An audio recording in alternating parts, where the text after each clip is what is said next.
எதையோ பார்த்து எதையோ ஒண்ணு பூசிச்சேன், அத மாதிரி என்ன அப்பான்னு கூப்பிடுறாங்க. அப்புறம் ஏதாவது சொன்னா யாரா நீ அப்பாவா? யாருக்கு யாரா அப்பா? ஈனமான சூடு சொல்றேன்ல, சூடு சொல்றேன்ல, அப்பான்னு கூப்பிடுறாங்க.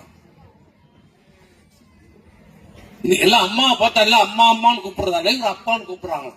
அது நீ சொல்லக்கூடாது, நீ சொல்லக்கூடாது, மக்கள் சொல்லணும், மக்கள் சொல்லணும். அப்ப கூட அப்பான்னு எந்த மூதேவியும் சொல்ல மாட்டான். எந்த மானம் உள்ள ரோஷம் உள்ளவனும் இன்னொருத்தனை பார்த்து அப்பான்னு சொல்லவே மாட்டான். அது அர்த்தமே வேற, இது அர்த்தமே வேற. சொன்னா எனக்கு ஒரு கேஸ் போடுவான், போட்டுவோம்.